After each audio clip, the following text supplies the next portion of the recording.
Hi there, join our exclusive WhatsApp community to learn more about cyber GRC. All right, welcome on board, everybody. So we are excited to jump into the CIS controls today. CIS stands for the Center for Internet Security Control. It really provides most organizations with a prioritized, actionable roadmap to improve their overall security posture. That's really what it is. It has 18 critical security controls in total. So let me quickly start with you. Let me ask you a question real quick, and feel free to type it.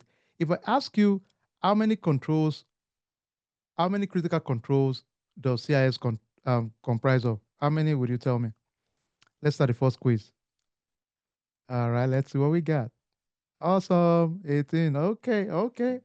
We are killing it already. Now, that's not going to count, but you're going to say it in a bit. All right, let's get started. Okay, so why does CIS control matter? And overall, it's one of those effective cybersecurity strategy out there in the space of cyber in general. And the reason is because it provides this systematic approach to helping us reduce risk in real time. That's really the whole thing. And it has an evolving threat intelligence mechanism. Now, one thing you remember about most of these frameworks out there is that there's always revision. So you might see every 2, 3 years, they might make some slight changes. It is by design. And the reason they do that is because, let's think for a second. Let me ask you guys a question. Tell me two things that you've noticed have changed dramatically in the last 3 years in terms of cooperation. There are two, three things that we can all agree has kind of shifted the whole world, really. Thank you, Max. Love it. Isbon, thank you, Chris. Awesome. Absolutely, we can agree with that. AI has been one of our biggest changing factor. Let's face it, all of us are afraid. Am I going to lose my job? There are AI agents everywhere. Tell me another thing that kind of changed the whole landscape of working. I like that. Privacy, risk management, migration to the cloud. Cloud also is a big one. People are talking about cloud all the time now. Everybody's migration towards the cloud. AI is a big concern. Tell me one more thing. I love that, Max. Max, you're the man. Max is awesome. Work from home, remote workforce. So it means right now, the whole world right now, we have to make provision to say, what is our strategy to mitigate the risk of working from home? Yes, COVID came, it became mainstream, fine. But after that, also, a lot of people started saying, okay, fine, COVID came, we are used to working from home. Can we make it hybrid? Okay, we have to keep all the commercial real estate still working. Fine. But there's still element now, especially with our new generation, Gen Z, Gen X, right? They are more, they want flexibility. And they should, because this is their generation that witnessed one of the worst crises in our history, right? COVID. This is a generation of young folks that had to figure and adjust for 4 years, something that none of us had ever experienced, right? So I can understand that. So they got used to that process. So their perspective is different. So you, as a leader, in leadership, whatever angle, most people are making provision to accommodate that because they're going to be the workforce of tomorrow. So you might be sentimental and say, well, but the truth is that you got to make provision for this younger generation, right? And because they're going to be the workforce of tomorrow, so you got to make effective solutions. So remote work or work from home has become part of our lives now. It's not going to be totally dismissed. Even with the hybrid model, there will always be element of work from home. That's what I believe. And of course, with the CIS control, it helps us to reduce cyber risk because it will have covered most of those areas of concern. It helps us to be in compliance with the regulators out there. It helps us to continuously address emerging threats, different attack vectors all over the world. So if AI is a new threat, work from home is a new threat. Another big threat we almost forgot to mention, was the supply chain threat. Now, somebody's asking me, what the heck is the supply chain threat? Let's think for a second. When COVID hit, one of the biggest issues most of my big clients had was supply chain threat. Top on the list was a lot of newer version of servers, infrastructure could not be bought, or they were ordered but they could not get it supply. The challenge is, imagine you requesting for newer update of certain infrastructure. because of security enhancement that was made. Now, your old system or legacy system is going to be vulnerable because it's not designed for certain threats, right? So you can imagine the kind of potential risk that brings to an organization. Another thing around supply chain, let's think for a second. If you all remember I think last year, let me ask you, can you all tell me one of the most significant supply chain issue we noticed last year? Let me give you a clue. There was a state and a guerrilla group. The state over time implanted chips into walkie-talkies of the supply chain of this guerrilla group, right? And over time there was crisis between both, and suddenly you started seeing explosives, which was installed in these chips. This has been done months way ahead. Nobody knew, right? So everybody was afraid, oh my God, I don't want to use my laptop because it's probably infected with some of these devices, right? So the question is, if that could happen to a group, what stop it from happening at the state level though? Let's think for a second. Because it means, are you sure the computer you're using right now is not already reconfigured to be a potential threat to you if there was crisis? None of us know, right? But that's the power of supply chain risk also. Because even to the manufacturer level, for those of us in DoD work in the past or any kind of critical infrastructure, these are things we have to think about as part of our thought process because any one of those devices can be compromised, so it's a big deal and a big risk. Then also, CIS provide clear, actionable guidance. Today, you'll be surprised you guys are going to work on reports.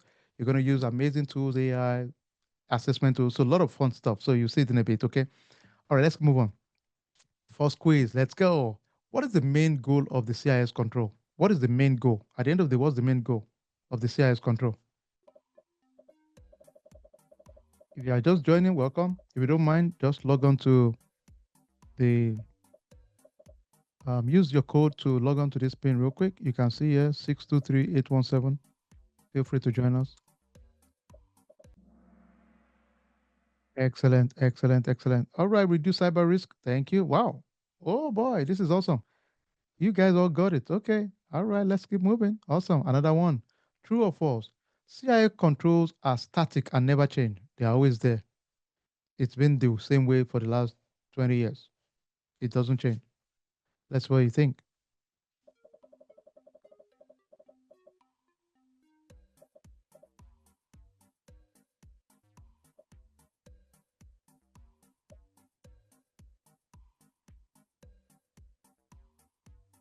If you're just joining, feel free to. Excellent. All right. Another question. CIS controls are only for large organizations. They are designed for just the large organization only.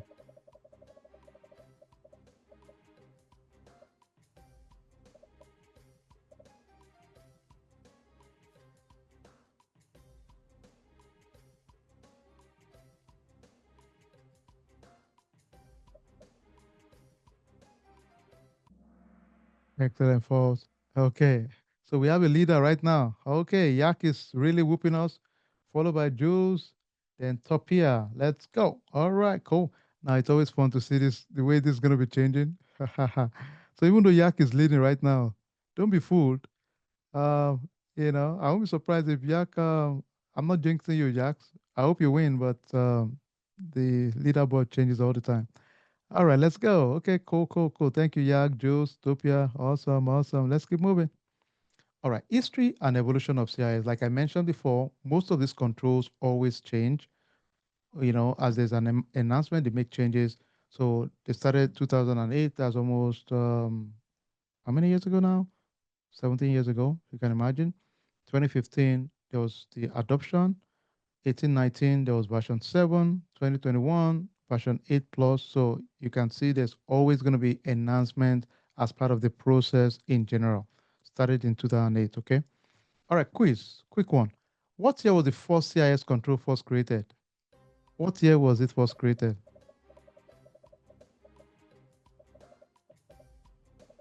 I'm such a nice examiner. I'll give you the answer, and hopefully you are paying attention.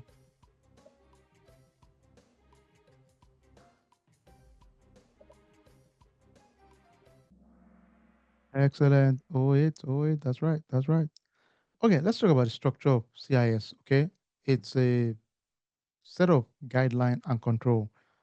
Typically, it has 18 top level controls, and you all will see what I mean by top level controls, right? Then it has sub controls, right? 18 top controls, then sub controls. So I'll give an example. If I tell you asset management, right? It's a top control. I might break it down into specific and say asset inventory. You manage an asset. Is there a way you develop inventory for your asset? And when we say asset, don't overthink it. You all have assets with you right now, your digital assets, your hardware, your software. Those are the assets most organizations care about. That's really what we care about, right? Then sub controls will be the 153. Then we have what we call implementation group. The group is the way we say first tier, second tier, third tier. The first tier is just saying, okay, well, baseline, not a lot of requirements, basic check. Second tier would get a little bit much more robust in terms of expectation. By the third tier, we're now saying, okay, this is more advanced. So we want you to do much more detailed security control. And I can give you a practical example. If you tell me you're working with Department of Defense and you're working on a nuclear submarine, then I would expect you to have the most advanced security controls. If you tell me that, well, I'm a startup, I just started doing some bootstrap, not a big deal, nothing much, then I'll probably say, okay, just start with the baseline security controls in general. So that's the whole concept of it, but we'll get into the details in a bit. Some of the domains in CIS controls, you can tell asset management. Ladies and gentlemen, don't overthink it. I'm just saying, how do we manage our hardware, our software, and our data? Those are your assets, right? We're talking about vulnerability management. Okay, for all my assets, including your laptop, your desktop, how do we track them for potential weakness? So we scan. Most of you in your house, your homes, you would you may not notice it, but many times you realize that it has antiviruses that runs automatically. You're using McAfee, nothing, Kaspersky, whatever you use, it doesn't matter. But the point is that at the back end, they will be scanning continuously for virus. Access management, in simple terms, all of us before we logged in tonight, we checked our access. I'm saying, how do we manage access? Access management, we are saying, what access do I have? What roles do I have? You know, what kind of user am I before I was granted access to my computer? Data protection, we can all agree at the end of the day, every one of our data, especially critical information that has to do with regulation. If you're in healthcare, we have PHI, right? PHI, protected health information. So we're talking about records that cannot be shared with outsiders. If you're in the financial industry, we have your PII also. So there are a lot of documents that we can't afford to be compromised because it can impact organization, people, and it can expose you to regulatory issues. And some of their fines, they don't play games. My GDPR, my European folks, you can tell, they don't play games. GDPR will come after you like a hawk. Pipeda in Canada, they will chew you silly. We have the folks in Brazil, same thing. US, we chew you, depends on the location, right? If it's not HIPAA, states control most of those privacy and regulatory requirements for data most times. So, state of Washington is strict. Colorado, I think Texas have some new laws. CCPA, California, those guys don't play games. I think they are the most strict in the states, at least. So they don't play games. They're going to come after you big time. So there is a lot of incentive to do it right, or else the impact can be devastating for any organization, right? So it's a big deal. So we take it serious, very big deal. All right, let's talk about this real quick. Implementation hygiene in general. So we have implementation group one. The group one gets into the basic hygiene of your cyber environment. And when I say hygiene, it means the essentials, the baseline essentials that we think you should just focus on, the bare minimum that we think you should have, baseline minimum for your organization. That's what we're talking about. So if we talk about, if you hear the word IG1, it's just the implementation group one. There are three of them: IG1, group one, group two, group three. Group one is the baseline, hygiene in general. Group two gets into enhanced security. We are saying, okay, first one is baseline and security. Second one, we are saying, okay, let's make sure we can also protect. How do you handle sensitive information in your organization also? So we're talking about how do we monitor the network. So some of you in your home network, don't forget, ladies and gentlemen, don't overthink this. Go back home, wherever you are right now. Before you logged in, you're on a network. Imagine that network, there was no way we can monitor it. If there was an attack, there's no way we can know. If there's a breach, there's no way we can know. So we are saying, hey, dude, at the end of the day, can we have a way to kind of, give me some help? Let's see if we can monitor the network, right? The other thing is that we want to make sure there's data protection at the baseline.